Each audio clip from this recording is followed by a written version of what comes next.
Give a schmeichel, give a smile. Give a schmeichel, give a schmeichel. Be the reason someone smiles. Give a schmeichel, give a schmeichel. Give a schmeichel, give a smile. Give a schmeichel, give a schmeichel. Be the reason someone smiles.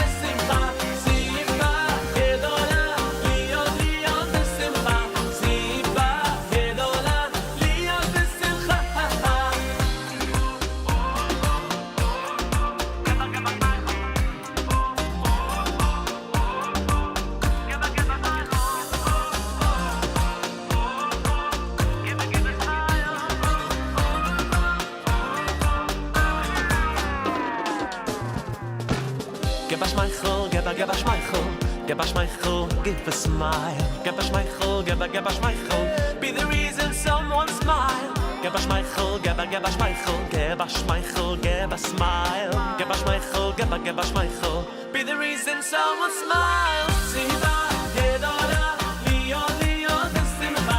Siva, gedola, lio, lio, desimcha.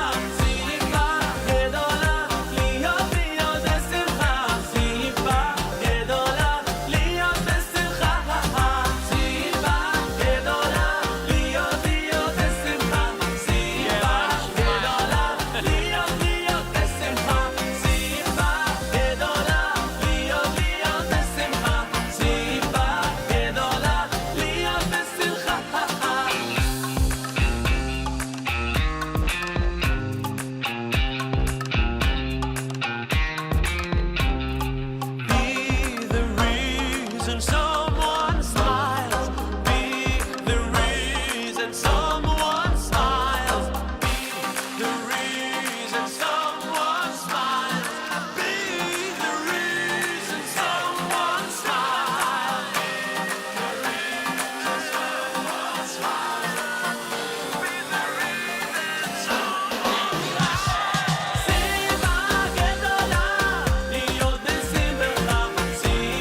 Give a schmeichel, give a smile. Give a schmeichel, give a schmeichel. Be the reason someone smiles. Give a schmeichel, give a schmeichel. Give a schmeichel, give a smile. Give a schmeichel, give a schmeichel. Be the reason someone smiles.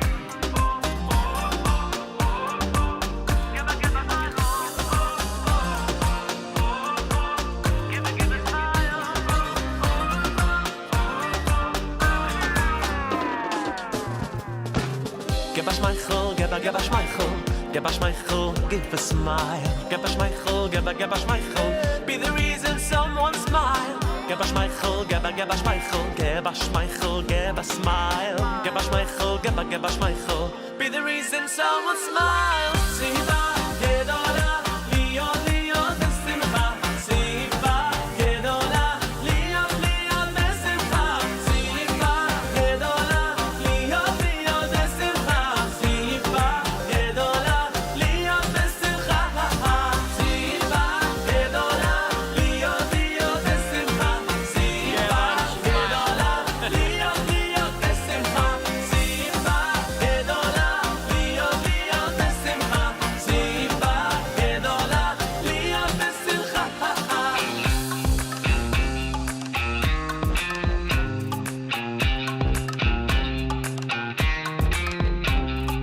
Be the reason someone smiles. Be the reason someone smiles. Be the reason someone smiles. Be the reason someone smiles. Be the reason someone smiles. Siva gedola, liot besimcha. Siva gedola, liot liot besimcha. Siva gedola, liot liot besimcha. Siva gedola, liot besimcha. Someone smile.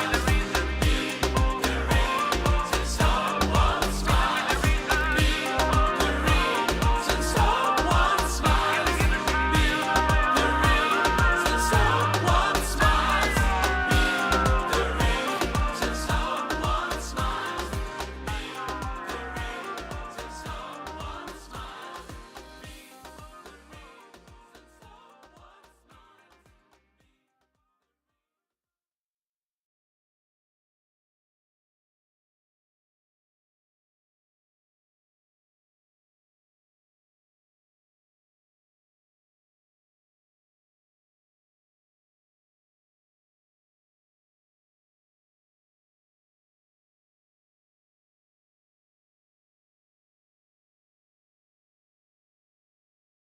Be the reason someone smiles. Be the reason someone smiles. Be the reason someone smiles.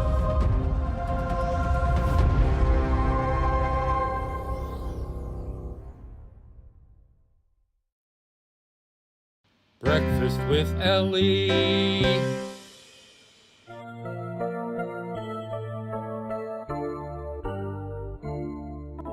Mode ani lefanecha melech chai vekayam shechezarta bi nishmati bechemla raba emunatecha.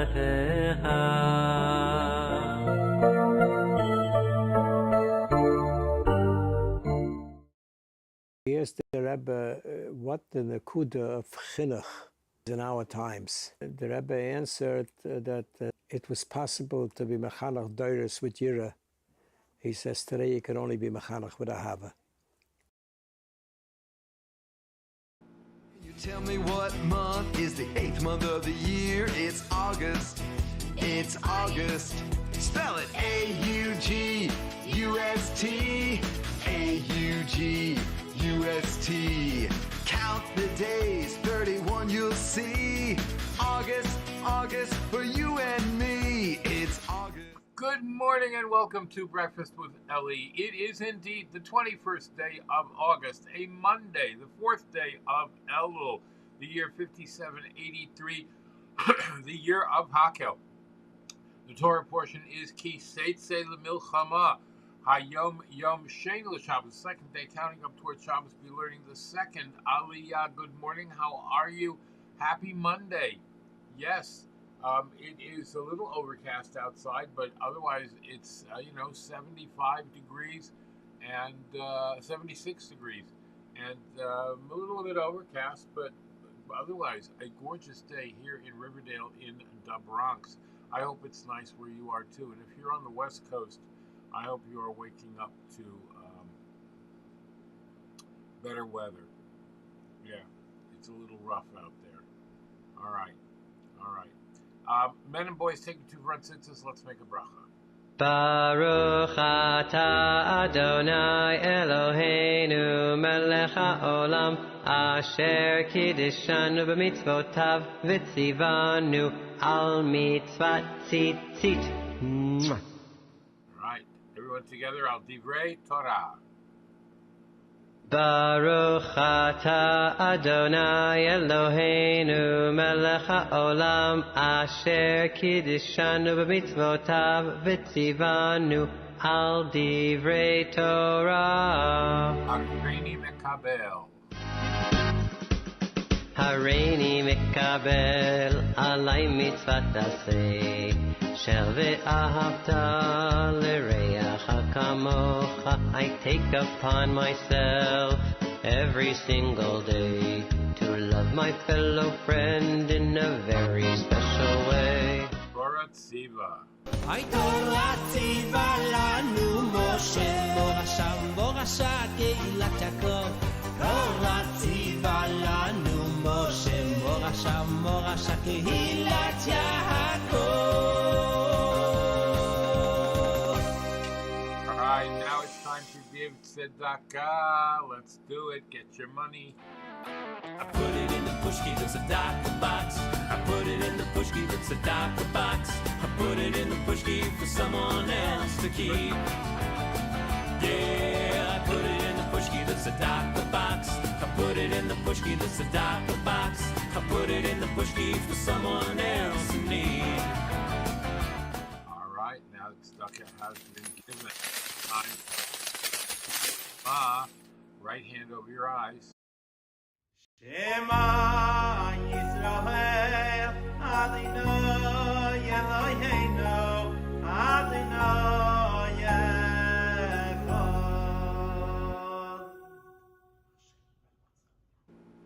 All right, and that now takes us to our new feature for the month of Elul, the shofar blowing. Are you ready? Let's listen.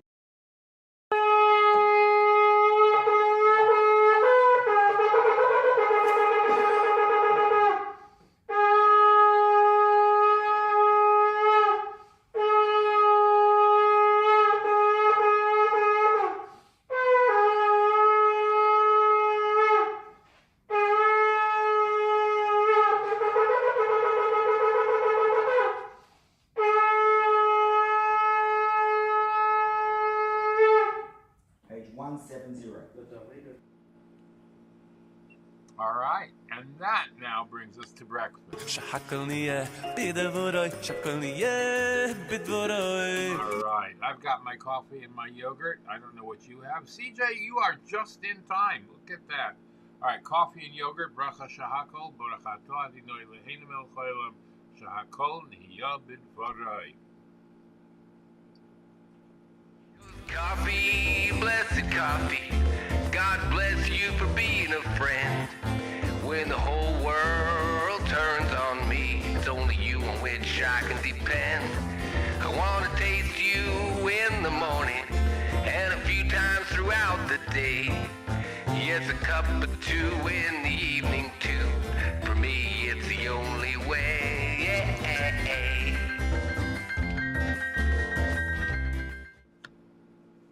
All right, today in Jewish history. All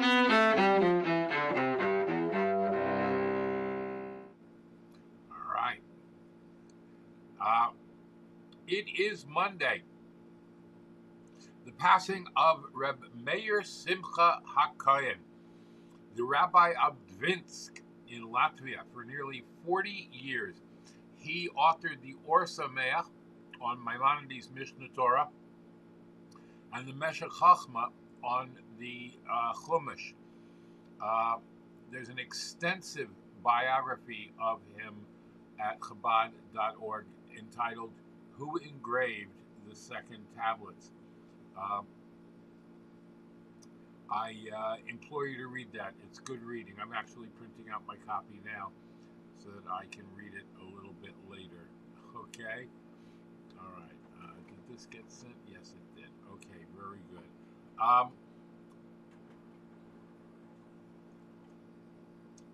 It is the month of Elul. Throughout the entire summer, we have been waiting for this point. In the town of Lubavitch, there was a change in the air. You smelled the Elul scent. A teshuva wind was blowing. Everyone grew more serious, more thoughtful, awaiting the call of the shofar, the first blast that would announce the opening of the gates of the month of mercy. That's how the previous Rebbe described the town of Lubavitch. In the month of Elul, it is the most opportune time for teshuvah, to return to Hashem through tefillah, tzedakah, and Avos Yisrael, through prayer, charity, and the love of your fellow. The customs are the daily sounding of the shofar, the adding of Psalm 27 to our saying of the Tehillim, and the recitation of 3 extra chapters. Today we are doing chapters 10, 11, and 12. All right? So, yeah, it's also a good month to get your tefillin and mezuzahs checked if you haven't done that yet. Elul is a time to do that by a qualified scribe. We talked yesterday about the yahrzeit of Rav Kook, the first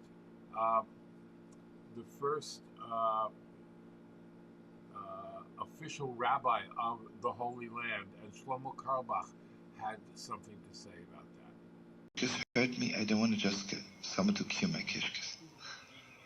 I want someone to cure my life, all my lifetimes. Remember, Rav Kook says that this is the acid test and the sign that the Messiah is coming, that our children are so beautiful. Our children are so special. The children which are coming down from heaven right now, come out, they're special. What's so special about them? We have to give them all.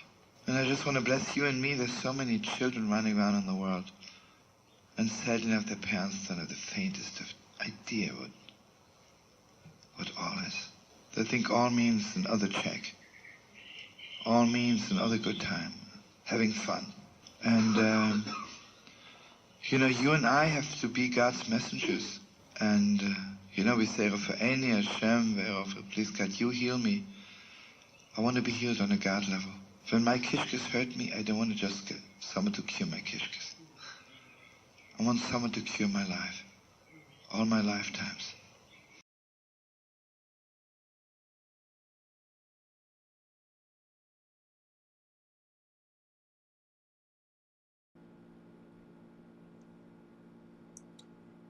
An IDF soldier, let me make sure that I get this one straight. No,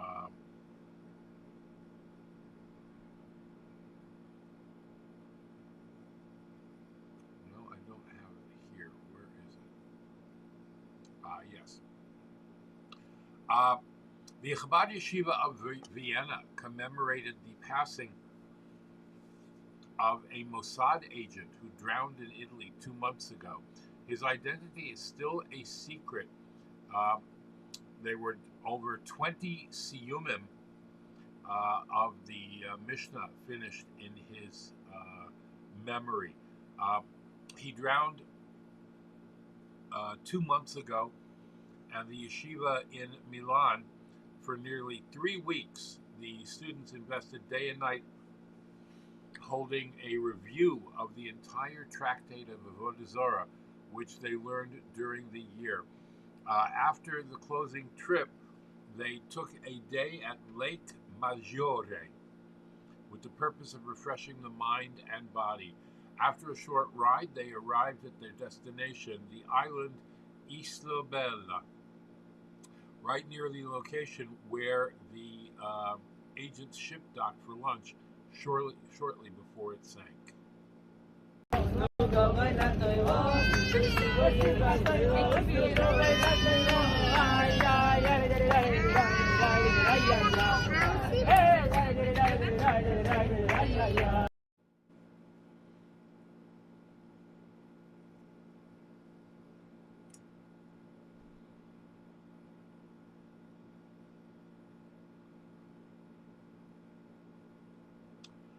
We know nothing much about Agent M, apart from the first letter of his name and some fragments of the descriptions shared by his colleagues. But we do know this: a person who devoted himself to literally saving lives every single day in Israel and the world, in his life and in his death. While he was here in body, most likely the opportunity would never have arisen for us to thank him. But his neshama, his soul, is still here, and this is our humble opportunity to finish 20 tractates of the Talmud in his memory, and thus simply say 2 words: "Thank you," said Rabbi Chaim Fieldsteel with tears in his eyes. Then the Bachrim returned to their yeshiva, so that was pretty exciting. In the Holy Land of Israel, they have started saying slichot.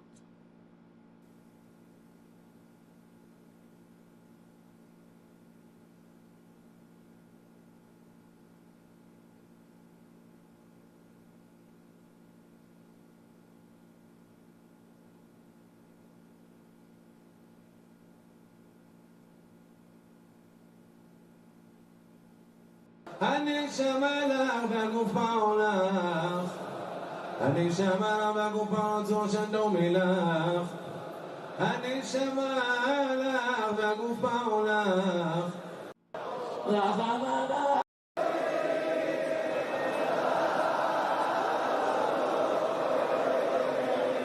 אלה מעלה אומרים, וחירי סגולה עונים ואומרים,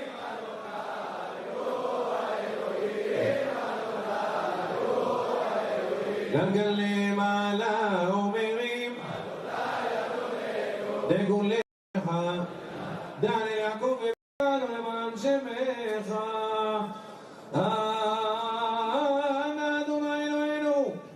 הסר ממנו, מבתנו, מבתי כל עמך ישראל בכל מקום שם. שומר אגוי קדוש, שמו אל שירית אגוי קדוש.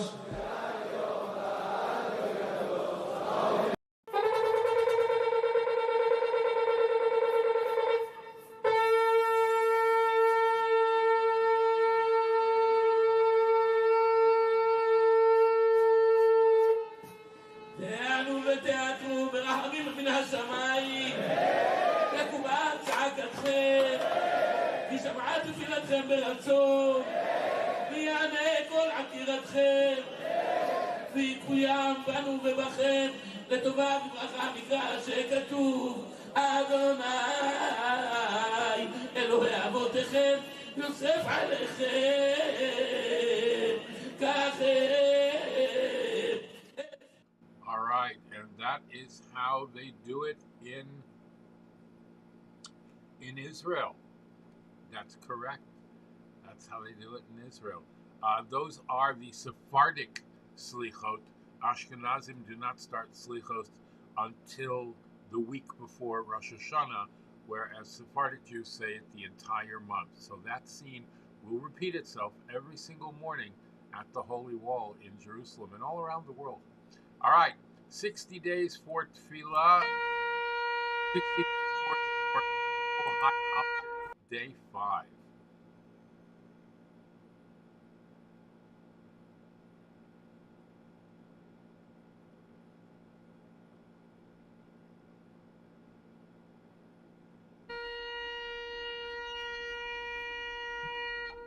The journey continues day 5, connecting to above.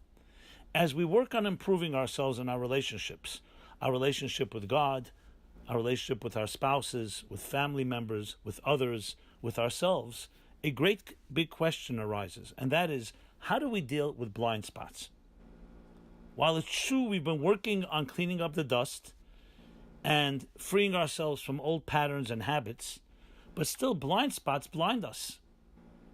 As the Talmud says, when someone is bound and tied up in knots, they cannot untie themselves. So how do we get beyond that? And the answer is alluded to in one of the acronyms of the word Elul, refers to the cities of refuge. which is the Torah. Torah is God's gift to us, a blueprint for life, which gives us an objective reality of a bigger picture, a wider horizon, and it lifts us up to be able to see beyond our own subjective blind spots. Rab Meir of Primishlan was once asked, how do you make it down the slippery slope when you go to the bathhouse on Fridays? And he answered, when you're tied above, you don't fall below. The Torah ties us to something higher, so allows us to see something we couldn't see on our own. So ask yourself today, what blind spot do I have that immersion in Torah can help me get beyond? And the exercise for the day, increase in Torah study. Join a new Torah class and let it lift you up to a greater and higher place. All right, fantastic. And that takes us to HaYom Yom for today, the fourth day of Elul.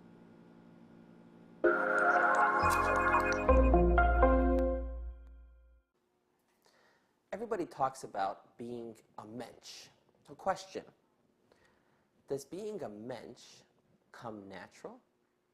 Or do we have to train ourselves? Do you have to work on yourself to be a mensch? Before I answer that question, I just want to review a technical minhag tradition that is cited in today's HaYom Yom, and only because at our shul, people, as in every shul, people get Aliyahs, they're called to the Torah, and just really, some people are not aware of the practical tradition of how it's done, so here it spells it out. It says when someone gets called for an Aliyah to the Torah, the order is as follows. As soon as you get called up, before you make the blessing, you're supposed to take the talis that you're wearing and touch the inside of the Torah in two places. You touch the text that is at the beginning of the reading that they're about to do, as well as the end of the reading that they're about to do. Then you kiss the talis, the part of the talis that touched the Torah. Okay, when you're through with that, then you close the Torah. The Torah has been opened for you to touch it with the talis. Now you close it before doing the blessing. After you roll the Torah, you turn your face slightly to the right, which is where they usually have that paper that's got the blessings on it. Say the bracha, and then open the Torah, and then the Torah is read. But back to the question about being a mensch. So I once had a wise and insightful teacher, and he used a funny analogy. He said that being a mensch is like getting toilet trained. We all have the ability, or all healthy people have the ability to be toilet trained, but it doesn't happen by itself. You gotta work on it. Today's HaYom Yom says the following. In describing the unique qualities of humankind, we find four terms to talk about people. First, term number one is Adam. Right? You find that in the Torah, of course. Adam. Man is referred to as Adam. But specifically, says the HaYom Yom, Adam refers to the quality of mind and intellect. So, someone that's got his head screwed on straight, is intelligent, has the right perspectives, has the right priorities. That is what we mean when we talk about Adam. Then, term number two is Ish. Ish refers to a person who's got the quality of heart and emotion. So a good-hearted person, someone that's kind and benevolent. That's what we're talking about when we say Ish. Next, we have Enosh. Enosh is not a particularly complimentary term. It refers to a person that's got problems. Either intellectually, doesn't really have his head on straight, or emotionally, just doesn't know how to be caring and considerate of others. That's the third term, Enosh. And finally, Gever.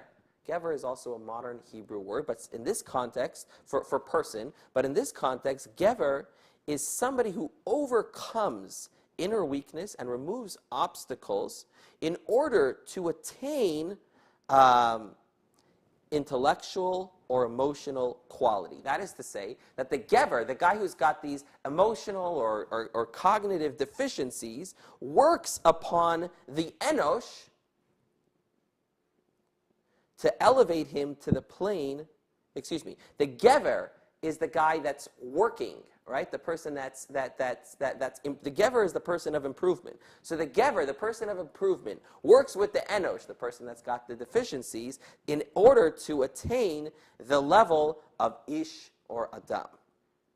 Since it's possible to turn even the enosh into ish or adam, it is obvious that enosh already possesses the qualities found in ish and adam. So what it boils down to is that if we just, left to its own devices, human nature will degenerate.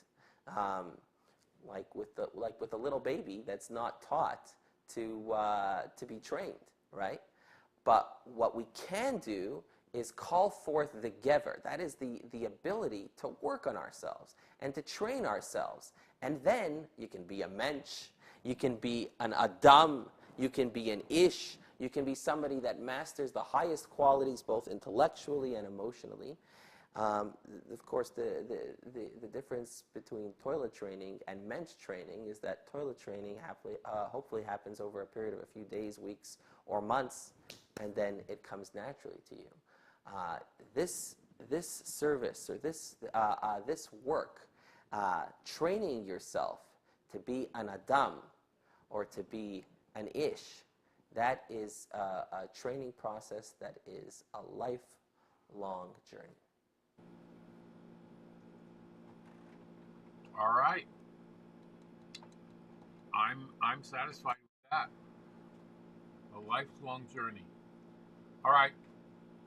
We will now hear a word from our sponsors.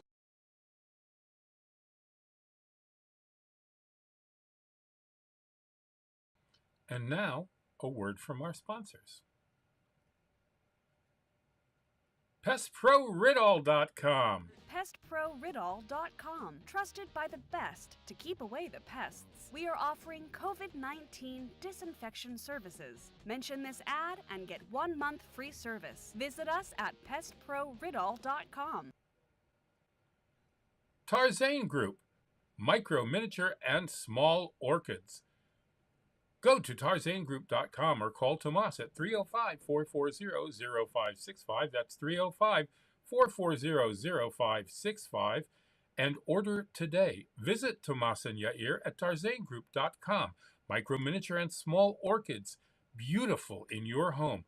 Go to the website and read Tomas's orchid blog. And by Dina D Design. DinaDDesign@gmail.com.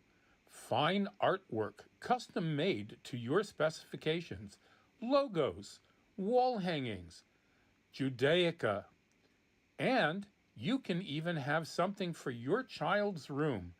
Dina D Designs. Go to her Facebook or Instagram or call or text. Thank you very much to our sponsors. If you'd like to become a sponsor, please go right up here to where it says patreon.com/theactorsrabbi, and you can contribute even only $1 a month if you'd like, but that'll help us bring this broadcast to you on a daily basis and cover our expenses. Be sure to thank your sponsors when shopping and mention Breakfast with Elli when you're shopping there. There might be discounts. Thanks for watching. Torah, Torah, Torah, Torah, Torah, Torah, Torah, Tziva lanu Moshe. Torah, Torah, Torah, Torah, Torah, Torah, Torah, Tziva lanu Moshe. Okay, patreon.com/theactorsrabbi or breakfastwithelli.live/tipjar if you would like to contribute and participate in bringing Torah to the world today. In Parshas Teitzei, Moshe continues his review of the legal portions of the previous 3 books of the Torah, adding new material that will only become relevant once we begin the conquest of the land of Israel and settle it. As we've noted previously, Hashem commanded our ancestors to conquer the land of Israel from its pagan inhabitants in order that the Jewish nation could have a land that could make it into a home for him. Ultimately, of course, Hashem's intention is for the whole world to become his home, and that's the essence of our sage's statement that in the times of Mashiach, the land of Israel will encompass the entire world and will expand to encompass that. The first stage in this process was for the Jewish people to demonstrate to the nations of the world that this goal is achievable.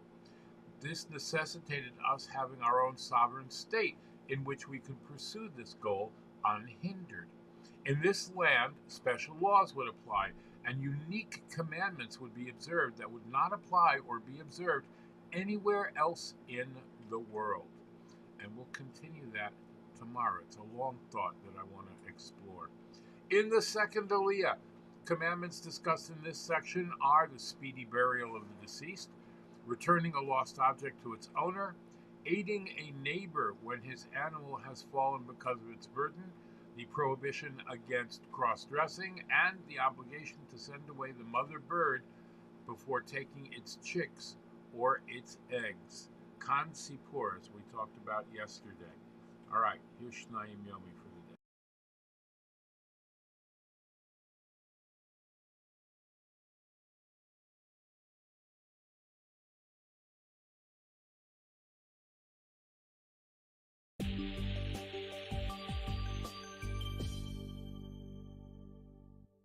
Parshas Teitzei Sheni. Sheni starts off V'chiyeh be'ish chet mishpat maves v'humas v'salisa oisa aletz. If a man's going to commit a sin, we're going to put him to death and we're going to hang him on a tree. So Rashi mentions, why is this mentioned right after the Ben Sora Amora, the Parsha of Ben Sora Amora? And Rashi says, well, this is the natural progression of things. If in the Ben Sora Amora, the parents are supposed to bring the child to Beis Din, but what happens if those parents have Rachmanis on the child? You know, it's their son. It's perfectly natural and normal. They don't want their son to be punished, to have malchus, and then eventually to be killed. But that kind of Rachmanis is not very good, because what happens if you don't punish such a child? Whenever you let any child do anything without giving them proper reprimand or the proper musar, they just get worse and worse. And what happens to the Ben Sora Amora who doesn't get killed? He becomes a murderer. He becomes a killer. He commits capital offenses, and this is the guy who Beis Din has to put to death, and he has to get hanged on a tree.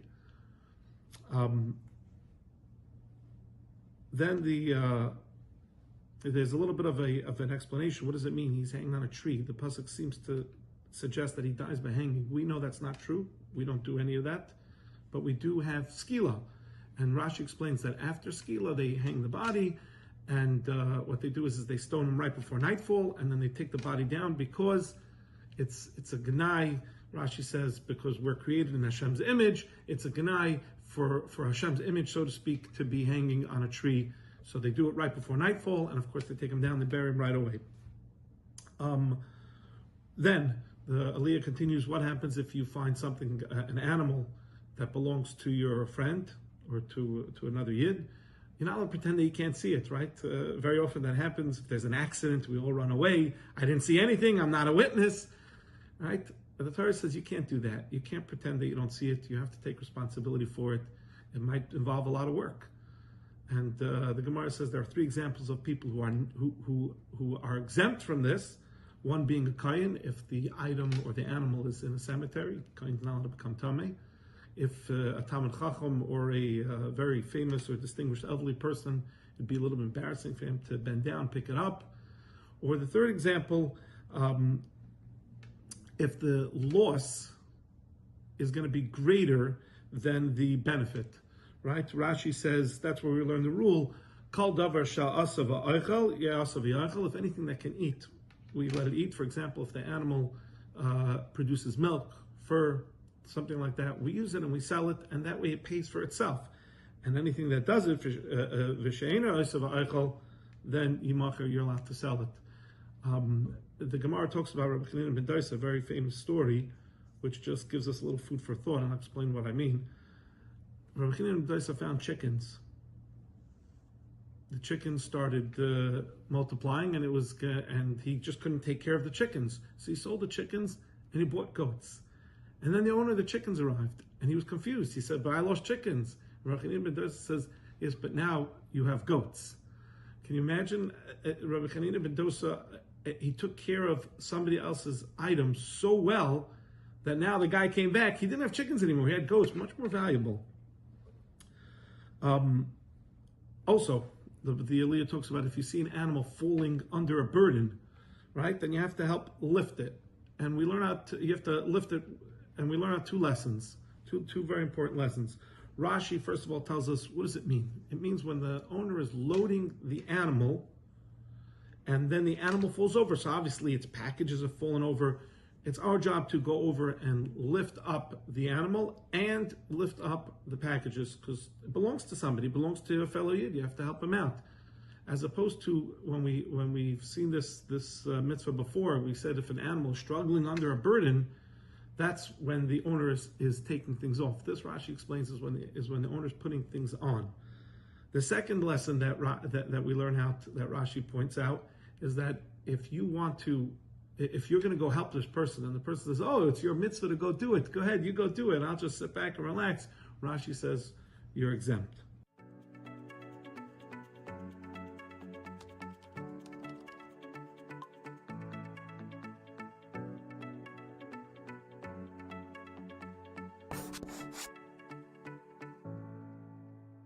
All right. Fantastic stuff. Here's Rabbi Martyr.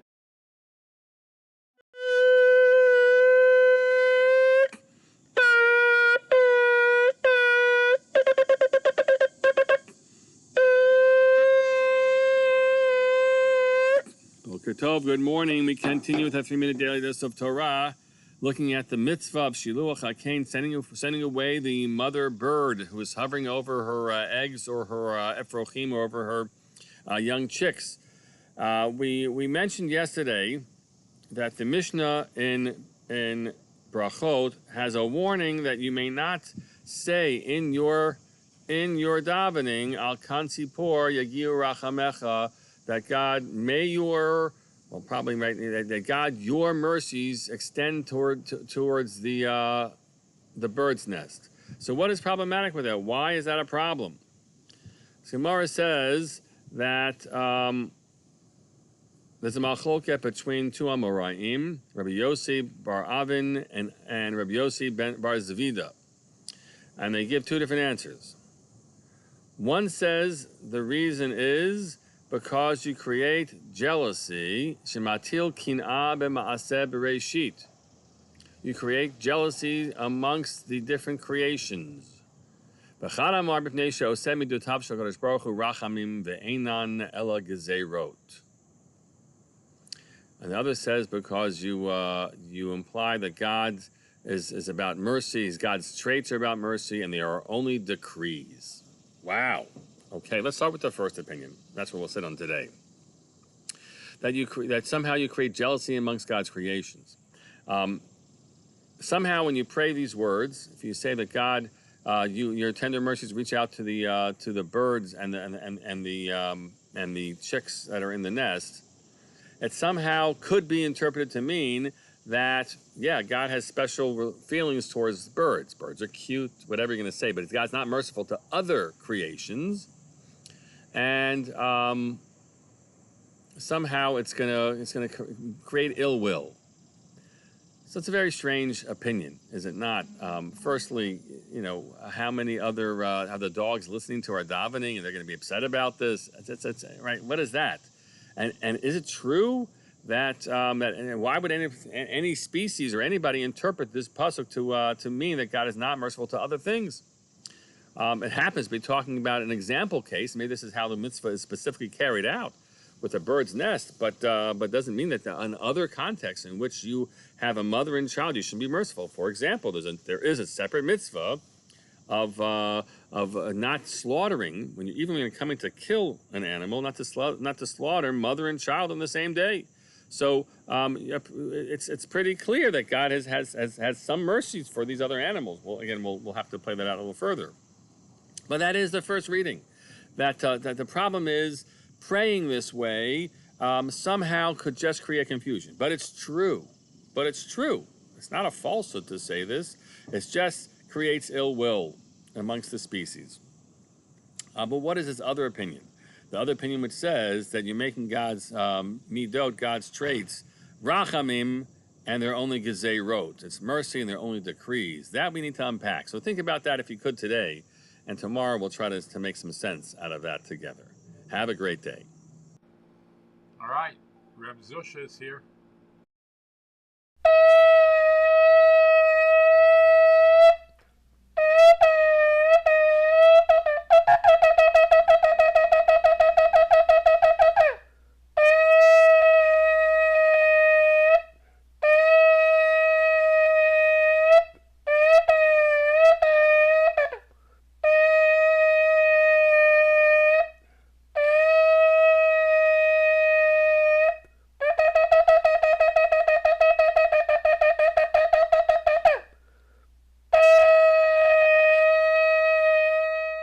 We are already the third day of the month of Elul.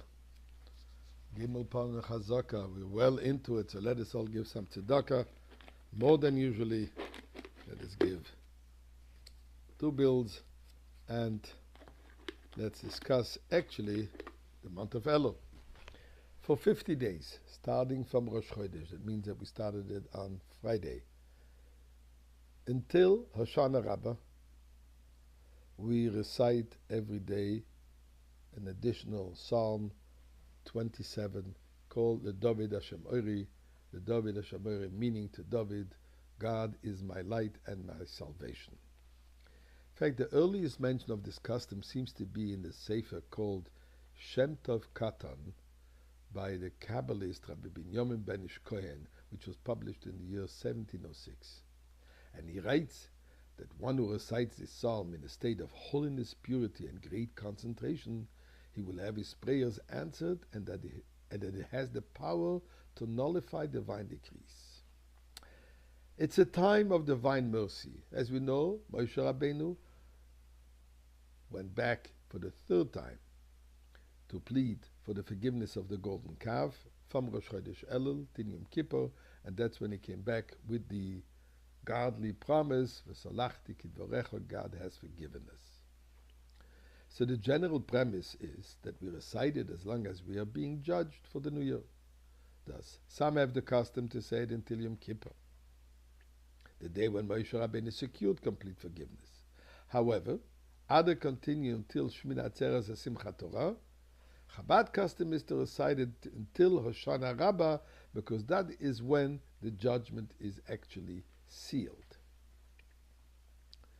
The theme, the anthem of this holiday season, which spans the month of Elul and the month of Tishri, is, as we said, Psalm 27. The David Hashem Ori, God is my light.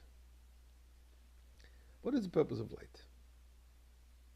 Light doesn't change any reality. Light doesn't change the contents of a room if it's dark or it's light. But what does it do? It reveals. It enables us to clearly see that which it shines upon. So the anthem gives voice to our sense that during this time of year, God is uniquely accessible. And we therefore can open the doors of our consciousness to God and allow His light to reveal all that we possess, but have somehow missed in the dimmed corridors of everyday life. So the light is the basic theme of the entire season. Light reveals our flaws, but it also reveals our potential to transcend those flaws. It reveals that our negativity runs no deeper than a bad dream from which we can awake with a surge of willed consciousness. And it also reveals that our dream of perfection is a vision we are empowered to attain. It reveals that we are not far from godliness as we thought we are. It reveals further that we are not a separate entity from God, but we are actually an extension of God's essence. It also reveals our ability to see this divine quality in everyone else as well, not just my own, but others too. It reveals our capacity to rise above the pain of the transient and ephemeral. It also reveals our capacity to rejoice in the real and eternal. And it reveals that we are at the threshold of redemption and the revelation of Mashiach. As he says, Shifti beveis Hashem kol yemei chayoi. I want to sit, David HaMelech prays. I want to be present in the house of God my entire life. House of God is what? The Beis HaMikdash. As we say these magnificent words each day, during this crucial period, let us open ourselves up to the godly light within us and transform ourselves and our world for good, for the ultimate good and the imminent good. All right. There you have it. And now we've got something special for you. Let me just get to it here. All right. Direct from London. Welcome back to the weekly Parsha show. Stay tuned for the end of the video because we have a massive announcement. Did you know that when you do a mitzvah unintentionally, you're still rewarded for it? But if you do a avera unintentionally, you're not liable. But why is that? What is the difference? Because every morning when we get up, we say Maidani, we make a commitment to Hashem that today is going to be a mitzvah day, a day filled with mitzvahs. So everything we do throughout the day is a continuation of our commitment, of our mitzvah day commitment. So when we do a mitzvah, even unintentionally, we're connecting to the commitment we made at the beginning of the day. So I give you a blessing that every day should be filled with so many mitzvahs, and we should have the coming of Mashiach right now. And now for the big announcement. A year and a half ago, I made these videos for fun, but Baruch Hashem, it grew bigger and bigger, and it became a big thing. But unfortunately, good things have to come to an end. So I'm going to be stopping these Parsha videos because I'm going to be going to yeshiva. But I hope you enjoyed them because I enjoyed making them. And hopefully I'll see you another time. Have a good Shabbos. Don't forget to like, subscribe, and share. See you next time.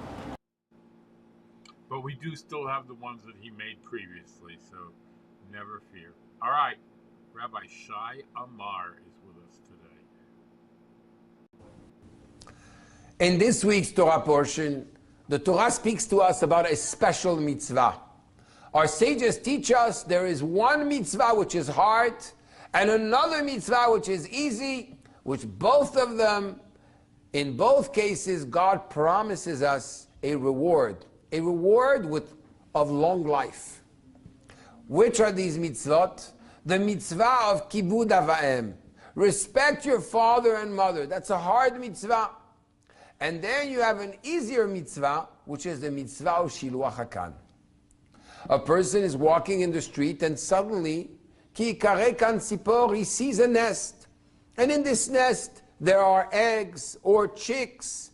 And the mother bird is hovering over its chicks or over its eggs.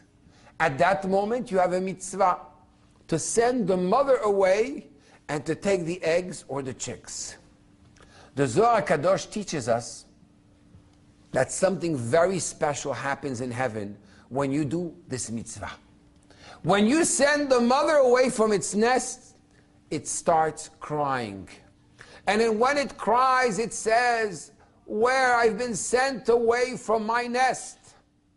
And at that moment, the Shekhinah, God's presence itself, the mother of the Jewish people, cries to God and says, I've been sent away from my home, the Bet HaMikdash, the temple. Bring me back home. But there's another meaning, the Zohar says. The nest and the mother and the chicks and the eggs, they represent the relationship there is between the mother brain and the emotions. You see, in Hasidut we explain that a person that wants to be able to feel a true emotion needs to meditate and contemplate in order to be able to give birth to emotions. A person has the seminal idea, and then he starts developing the idea in what's called bina, understanding. When the both come in perfect unison, there is da'at, and at that moment, the mother actually sits on the emotions and gives birth to emotions. When this meditation is too superficial, it gives birth to eggs. Eggs are nice, but they're not going to open. Just like sometimes you have a good feeling, I want to change, but I just don't get myself to.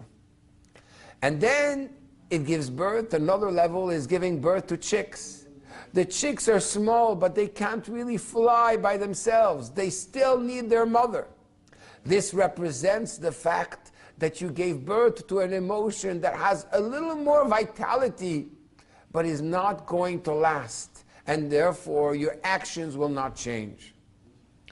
The Tikkunei Zohar says that when we talk about an actually fully grown bird, it says, Lo tikach ha'em me'al habanim. You send the mother away when it's over its eggs and its chicks, but when it's over the growth, the children, a fully grown bird, do not take the mother away from the children. The Zohar says that this refers to the fact that a person gave birth to a true emotion that is self-standing, that's able to fly by itself. If we want to change and really experience change, we need to first start in our mind with a deep meditation, a repeated meditation that translates itself in a beautiful connection with Hashem, a deep connection with Hashem through prayer. And at that moment, we will feel true emotions and we'll be able to have a drive to transform ourselves and to become better. There you go. All right. And I think we have time to move on now to saying of Tehillah. David Hashem Ori. לדוד השם אורי ואישי, אורי ואישי ממהרה. Do it. דוד אדוני רואי ואישי ממי ירא, אדוני מעוז חיי ממי אבחר, בקרוב עלי מרעים לכל אספסרי, צורי ואויבי לי, המה כשלו ונפלו, אם תחנה עלי מחנה, לא יירא ליבי, אם תקום עלי מלחמה, בזוס אני בוטח. אך אז שאלתי מעש אדוני, עושה אבקש, שבתי בבית אדוני, כל ימי חיי, לחזוס בנועם אדוני, ולבקר בהיכלו, כי יצפנני בסוכו, ביום רעה יסתירני, בססר אהלו, בצור ירוממני, ועתה ירום ראשי על אויבי סביבוסי, ואזבחה ואהלו זבחי שרועה, אשירה ואזמר על אדוני, שמע אדוני קולי אקרא, וחונני וענני, לך אמר ליבי, בקשו פני, אס פניך אדוני אבקש, אל תסתר פניך ממני, אל תט באף עבדך, עזרתי הייסה, אל תתשני, ואל תעזבני אלוהי אישי, כי אבי ואמי עזבוני, ואדוני יאספני, הוריני אדוני דרכך, ונחני באורך מישור, למען שוררי, אל תתנני בנפש צרי, כי קמו בי עדי שקר, ויפח חמאס, לולא האמנתי לירוס בטוב אדוני, בארץ חיים, קווה אל אדוני, חזק ויאמץ ליבך, וקווה אל אדוני.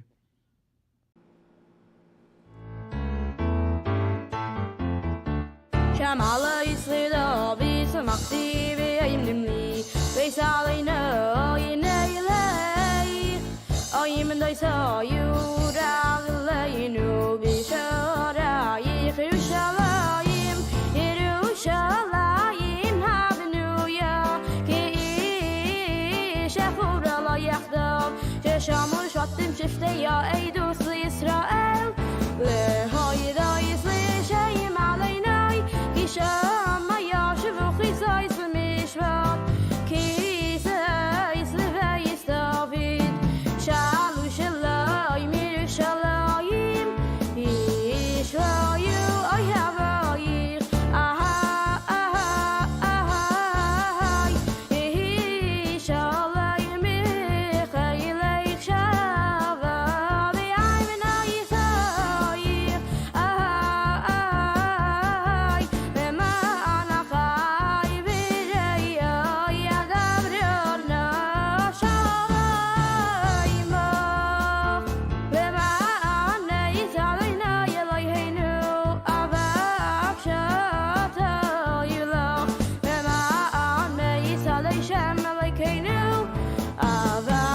right. It's Tanya time. Tanya. Do it. Tanya thoughts for the fourth day of Elul. A student once asked his teacher, "How do I do tshuva?" And his teacher said, "How did you sin?" "I don't know, I just sinned." "Well, same thing. I don't know, just do tshuva." It's not an algorithm, just do tshuva. Get over yourself and do tshuva. Look, tshuva makes no sense. I can fix the broken window, I can apologize, I can make amends, but can I undo the deed? I can't. Sin is illogical. Tshuva has to be just as illogical. Now take that and make it real. Let's talk Tanya for the 4th of Elul. In yesterday's Tanya, we explained that when a person messed up and a person missed out on doing mitzvahs, then the way to make up for the lack, for the void in divine energy which was meant to be brought down, is to drawing down the infinite kindness and light of God, which fills up all the empty spaces. Now this is accomplished through tshuva. How does tshuva accomplish this? Tshuva is when a person reaches into the depths, the core of their soul. That is the definition of tshuva, when a person gets in touch with their true self and reconnects to their essential relationship with God, which exists at the very depths of the heart, at the very core of the soul, the infinite relationship with God that we have. When we do that, we access the essence of God's being, the infinite core of God, as it were, and that is the light that we're looking and that we need in order to rectify the mistakes that we have made. Now, while tshuva allows us to access that core of God and that infinite light of God, but in order to draw that down over here into this world, for that we need tzedakah. This is something that we've encountered several times already in the Geras HaKodesh. When we give tzedakah, that is us giving to those who are needy, thus us who are giving to those who perhaps aren't even worthy, and that causes that God does the same, and that allows us to bring the light all the way down here into this world. After all, we're needy, we're not worthy, we need to give tzedakah. But what kind of tzedakah do we need to give? We're trying to draw down the infinite light of God, the infinite kindness of God, what we called, in yesterday's Tanya, we spoke about it being the Rav Chesed, not the Chesed Olam, the great kindness, not the kindness that's meant for this world, the finite kindness. And to do that, we also need to give tzedakah in an unlimited way. Not limited by 10%, not even limited by 20%, but we need to give and give and give and give to the extent possible. Again, this is what we need to do in order to fix up mistakes that we have made in the past. But you're going to say, don't our sages tell us, which means that someone who gives tzedakah should not exceed 20%. 20% is the max. Dr. Rebbe says, yes, 20% is the max. But that's the max for tzedakah, for giving charity from the kindness of your heart to fulfill the mitzvah. But here we're not talking about fulfilling the mitzvah. Here we're talking about someone who has messed up, and therefore for them, giving tzedakah is their medicine. It's the way to heal their soul. Now, if someone, God forbid, is ill, would you say that the max they can spend on medicine is 20%? No, of course not. A person will spend whatever they need to spend. And the Alter Rebbe says our spiritual health isn't any less important than our physical health. We spend whatever is necessary in order to achieve spiritual health. To put it in different words, the Alter Rebbe is saying, don't look at this as charity. Look at this as a living expense.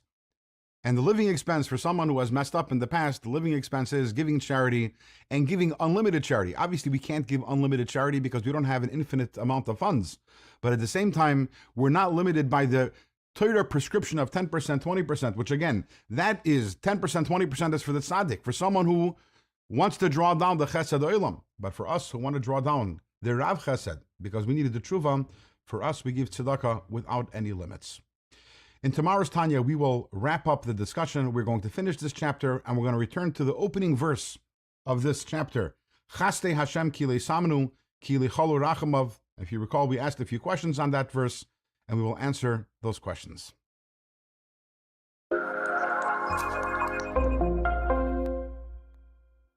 Thank you for joining Tanya in 5. Today's lesson for the 4th of Elul. We continue in the 10th letter of the Geras HaKodesh. In this letter, we're speaking about two different types of kindness: a limited form of kindness, which through charity, kindness of charity, and then there is an unlimited form of charity. When do you need the unlimited? Is when we need to fix something in our lives, when we need to do penitence, and then we have to come on to what's called Rav Chesed, an unlimited form of kindness. The essence of penitence, of tshuva, is that the heart is, through contrite heart, is able to arouse the depth of the supreme light of God. However, when we arouse that supreme light of God, in order that we should radiate the light of God and elicit it into this world, in the upper worlds, in the spiritual realm, and in this lower world, it's essential that we need an arousal from below in a manner of action. Being that this is a world of action, we need to bring it into action. In other words, the penitence that we do needs to be brought into a form of action. And this action that we're speaking about is the act of charity and kindness that's done without a limit. Without a limit.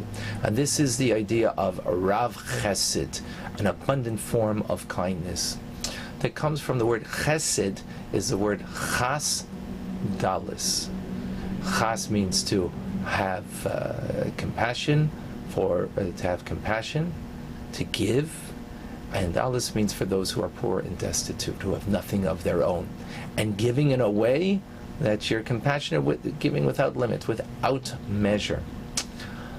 Likewise, when we give in such a manner, then the light of God that's diffused into this world is chesedi law, is this supernal, supreme form of kindness of God, called, as we call it, Rav Chesed, that radiates the upper worlds, the spiritual realm, this physical world, in an infinite manner without limit, just as you gave without limit. So likewise, now the light that God infuses this world is also without limit in relation to Him, as everything in this world, or all of creation, in relation to Him is dalus, is poor and destitute. We have nothing of our own. Ultimately, we're the true nothing of our own, because everything is of God and nothing else, and before Him everything is esteemed as naught. So this then, when we give in such a manner, what it does is rectify the iniquities that an individual has been previously been engaged in, through giving without limitation. This is what's written in the verse. It says, unto the Lord, to God, that we exercise tzedakah, charity, and justice, and it's preferable, the verse continues, to sacrifice. Why? Because sacrifice is a mode of a quantity, of measure, and limitation, while charity, when it's dispersed without limit for the purpose of rectifying one's iniquities, is far and above the bringing a sacrifice on the altar. Now, when we say here to give without limit, it means ultimately to give not what I'm ready to give, what I'm comfortable to give, but to give basically the needs of the recipient and what their needs are, and to give in such manner. Now, of course, there might be other issues here involved, but that's not the issue over here. It's an attitude that you're giving not just on what your comfort zone is and what you're capable of giving, but above and beyond that. In any case, the Alter Rebbe continues. It says that we have a ruling that a person should only give maximum a fifth of his monies to tzedakah.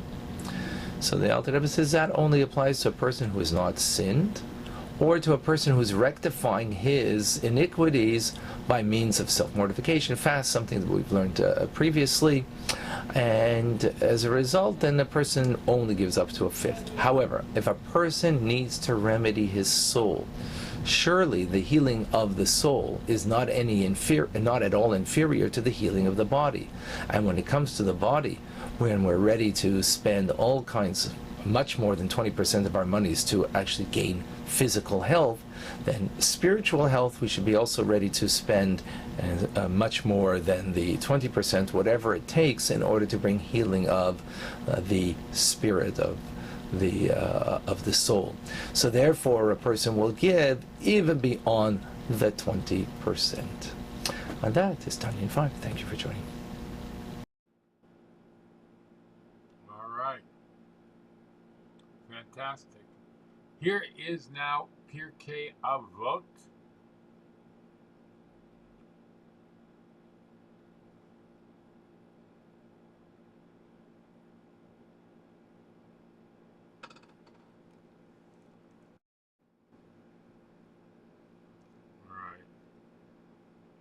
Pirkei Avot. Here we go. Should be on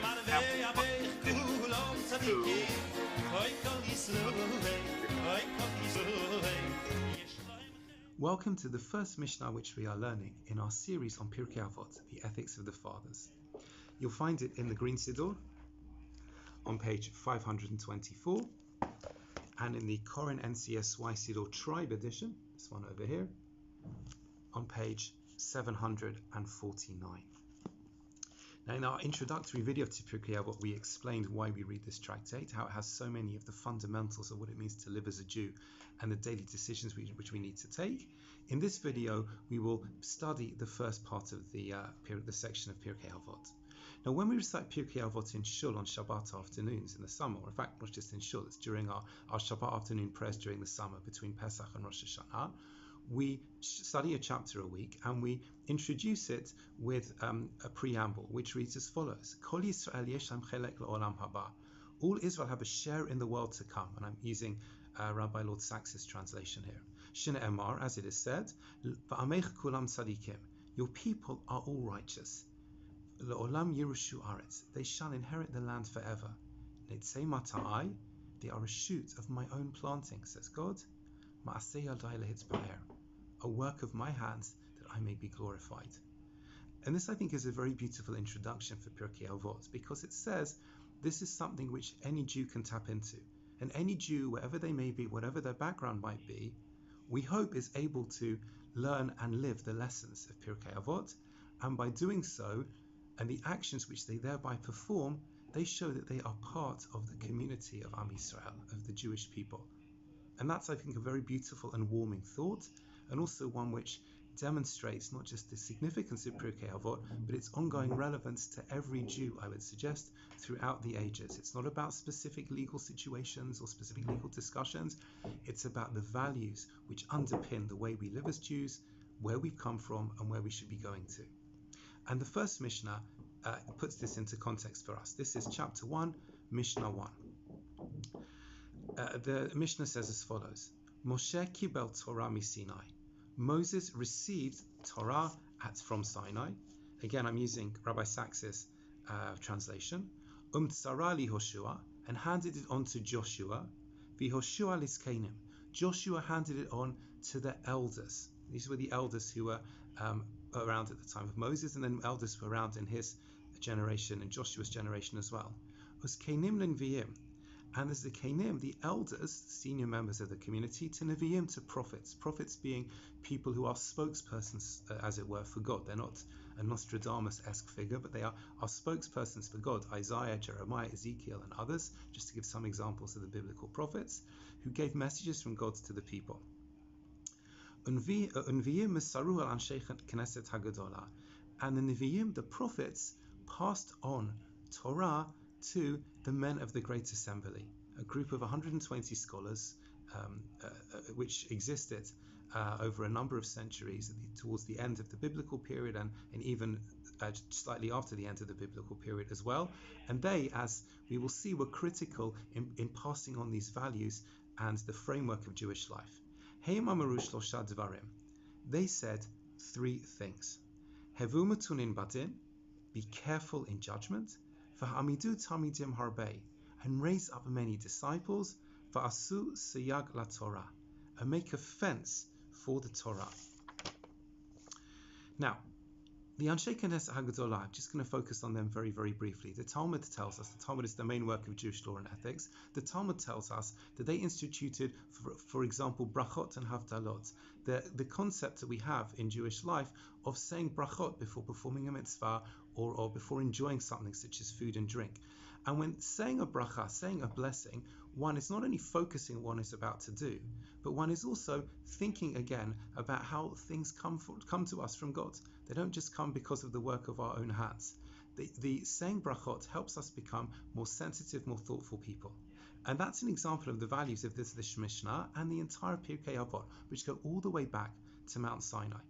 And that's why the men of the Great Assembly say, whether you are a judge or not, because everybody has to make judgments during the course of their life, Hevu mutunin badin, be deliberate and thoughtful in judgment. Think about the ramifications of your actions, the way you relate to other people, the way you think about other people. Make many students come because of what you have done. This is not just talking about teaching in the formal setting, but the example that we set through our actions, the way we live as Jews, the way that we can inspire others, which everybody can do through the actions that they take, whether on a smaller or a greater level. And then Torah, make a fence around the Torah to protect it. Live in a way that makes sure that we are guarding the Torah and doing what the Torah expects of us. Not just the performance of the mitzvot, of the commandments, but in the values which we display and the ways that we live our lives. And all of these ideas go all the way back to Mount Sinai, to God giving the Torah. They are an essential part of what it means to be a Jew. So that's Mishnah 1 of Pirkei Avot.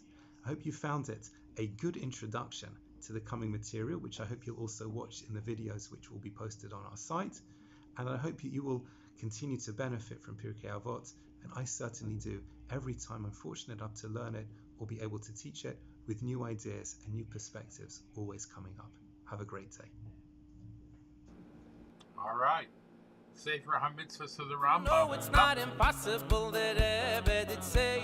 Just study Rambam each and every day. Baruch Hashem, today is day number 121 of our daily study of Rambam Sefer Mitzvahs. And in the 3 chapters a day of Mishnah Torah, we are still in Hilchas Kilayim, which we have defined as mixtures, generally mixtures of different types of crops or produce or vegetation. But you're going to hear a little bit different definition of kilayim today. It still means mixtures, but a little bit different application than we've been speaking about. And here it is. Negative Commandment 217 is the prohibition against interbreeding animals, different types of animals, 2 different species of animals. Like, for instance, ever heard of a mule? What's a mule? A mule is interbreeding, the product of interbreeding a donkey and a horse. So a Jewish person is not allowed to create a mule. Now you know. Okay. Negative Commandment 218. This is not interbreeding 2 different species of animals, but this is the prohibition against working with 2 different species. I don't mean working with them separately. What I mean is, for instance, you have a plow and you need to pull the plow. So if you want to have the plow pulled by 2 oxen, be my guest. If you want to have the plow pulled by 2 donkeys, be my guest. But if you want to have that plow pulled by an ox and a donkey together, 1 ox, 1 donkey, I'm just using those as the examples, because that's the example that's used in the verse in Dvarim Chav Beis Yod, that's Deuteronomy 22:10, where it says, Lo sachrish b'shoyer uvachamoyer yachtov. Don't plow with an ox and a donkey together. But it would apply to other species as well, although I should mention the caveat that biblically the prohibition only applies if one of the animals is kosher, like an ox, and one of the animals is non-kosher, like a donkey. So let's say an ox and a horse. That would also be the same prohibition biblically. Rabbinically, the sages extended the prohibition to any 2 different species of animals. Okay, those are our mitzvahs, and we are going to do more kilayim tomorrow, but we're going to be finishing kilayim, God willing, and moving on to another set of halachas. Remember, we're in the Sefer Zroim, agricultural laws. So it's going to be agricultural themed. You'll find out what it is. After we finish kilayim, you're going to find out what we're going to learn next tomorrow. God willing, we'll see you. Although today's mitzvahs and some of tomorrow's have nothing to do with agriculture, we learn about them here because the Torah refers to them also as kilayim, as mixtures. Negative mitzvah 217 is the prohibition for a farmer to force 2 different species of animals to mate with the purpose of having hybrid children. Negative mitzvah 218 is the prohibition to work the land with a mixture of animals. Usually plowing would be done with 2 bulls, let's say, or 2 donkeys. The Torah says you shall not plow with an ox and a donkey together. Because the Torah specifically uses this term, the Rambam learns that the prohibition only applies if one animal is a kosher domesticated animal and the other is non-kosher. But if one were to plow with, let's say, a goat and a sheep, or an elephant and a donkey, that would not be prohibited. However, the sages have prohibited those types of mixtures as well. Hi, it's Mendel D, and my stuffed animals are Yolev and Ariella. Hi. Let's learn Sefer HaMitzvahs. Shir 121, Mitzvahs Loisasei, 217. We aren't allowed to make 2 different kinds of animals get married to each other, like a cow with a sheep. Mitzvahs Loisasei, 218. We are not allowed to make 2 different kinds of animals, schlep, a plow, or a wagon together. Bye.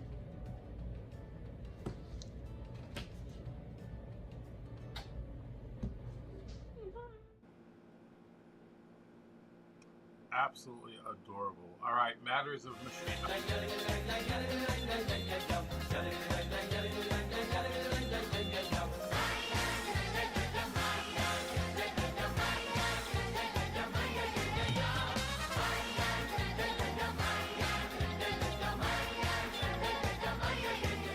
The previous Lubavitcher Rebbe wrote this in a letter during World War II. The message is still relevant. The Rebbe writes, "In these turbulent times, when the whole world trembles from the birth pangs of Mashiach, when Hashem, blessed be He, has engulfed the world of exile in flames, it's incumbent upon each and every one of us, man, woman, child, old, young, to ask themselves, what have I done and what am I doing now to lighten the birth pangs of Mashiach and to merit the complete redemption through Mashiach?" Good question. Here's Shmuel Tzvi. In today's HaYom, the Rebbe teaches us that we must recognize our soul's purpose in every single thing we do. We have faith in something called divine providence, Hashgacha Pratis, that God controls and determines every single aspect of our lives, that there's no accidents, that if you find yourself in a specific position, it is not by accident, and in fact your soul's mission is dependent upon it. Wherever you may be, this very environment has been waiting for you since the beginning of creation to come elevate the sparks in that area. You are a servant and messenger of God. You are not here by accident. May Hashem bless you in everything you do. Thank you. How many times the Rebbe referred to someone who said, I find myself in a situation, and the Rebbe said, you don't find yourself in a situation, you put yourself in a situation. All right, here's our PSAs.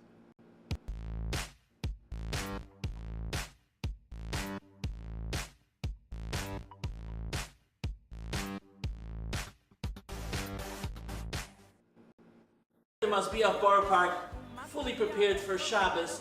We all know the special prayer we all say before the Torah scroll goes back into the ark. We say Misha Bayrach Alisayni, and we ask to give a special blessing for those who gave wine for Kiddush and Chalas for Shabbos, for the Shabbos meal. So please join us, be part of this, and be part of this special prayer that all of Kal Yisrael in every synagogue does. Thank you, and Tiskal Mitzvahs. Right.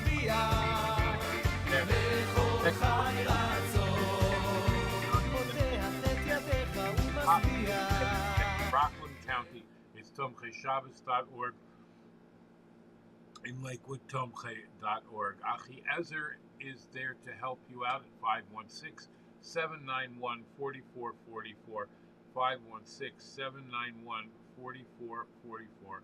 Achi Ezer can help you out with whatever it is that you need. Hatzalah EMS, please make sure to put the Hatzalah Global Assist app on your phone.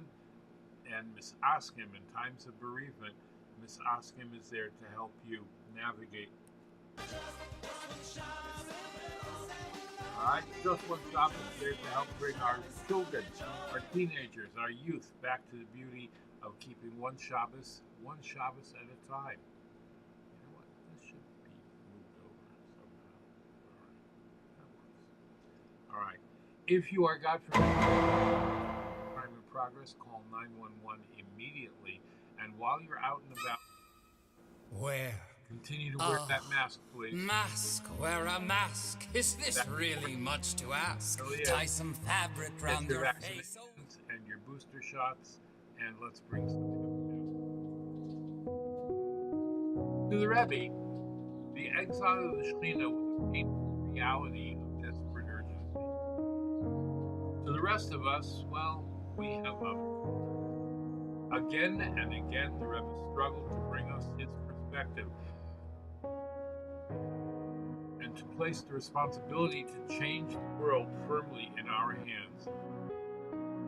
Perhaps for you, this exile isn't so bad, and you feel you're doing whatever you can about it anyway. But it's not just you alone in exile. Avram, Yitzchak, Yaakov, all the generations, all their children, as well as the heavenly host, in fact, the entire creation, are all unfulfilled, in exile and in prison. Even the Creator locks himself into prison along with his creation until you get us out of it. Why me, you ask? I can tell you. Come talk to me on social media in the Active Rabbis group at Clubhouse, Facebook, Instagram, LinkedIn, Telegram, Twitter, WhatsApp, or the ActiveRabbi.com, where you can still sign up.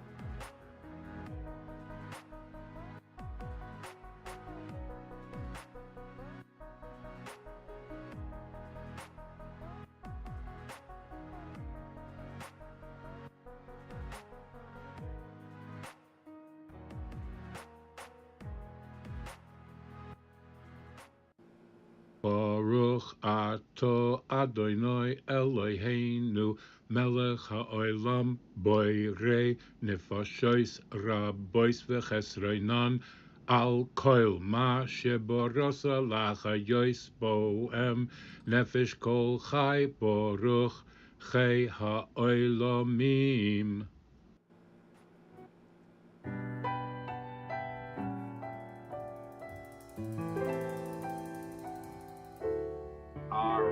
That's where I want to be today.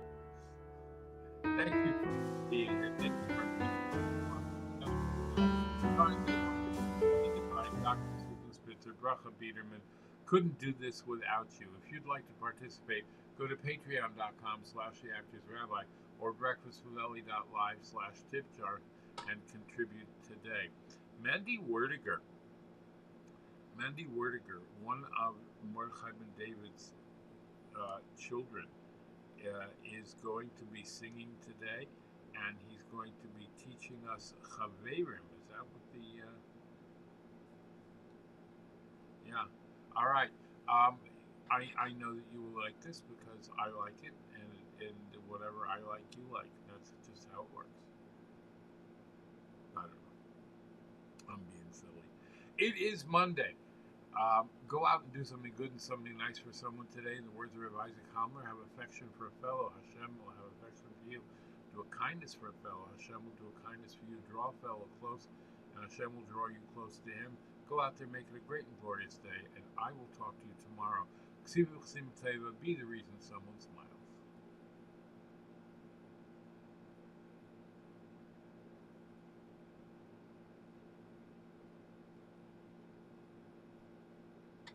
Ruthie, thank you.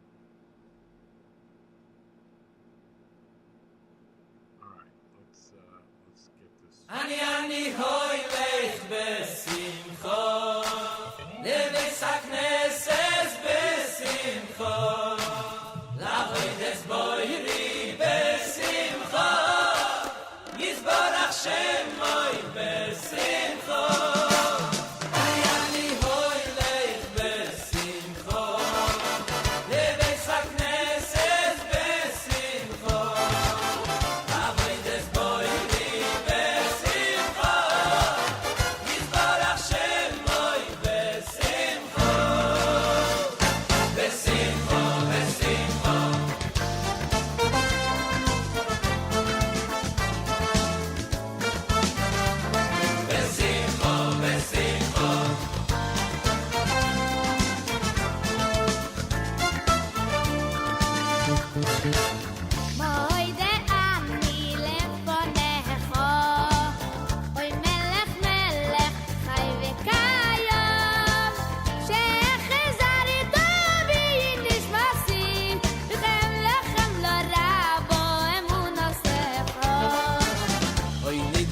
Teitzei Hashem u'mishpatecho lamdeini nidvais Teitzei Hashem u'mishpatecho lamdeini ani hoy leich besimcho ani hoy leich besimcho lebeis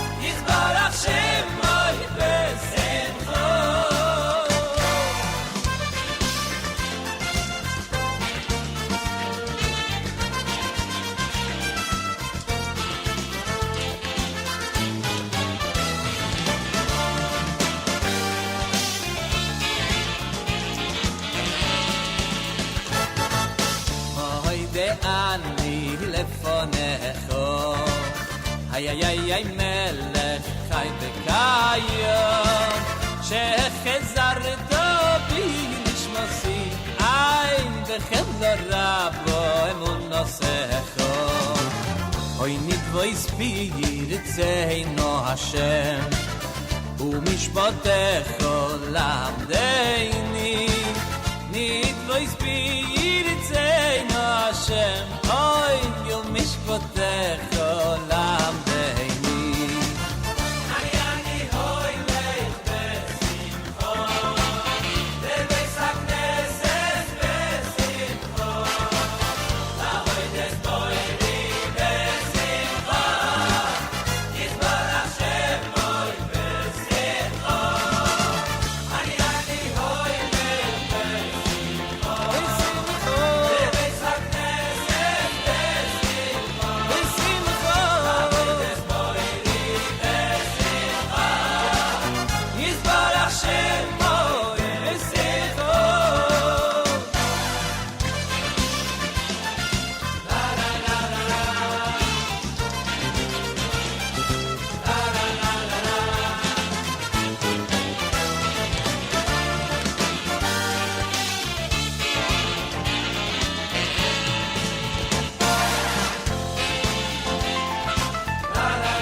hoy leich besimcho oy besimcho moy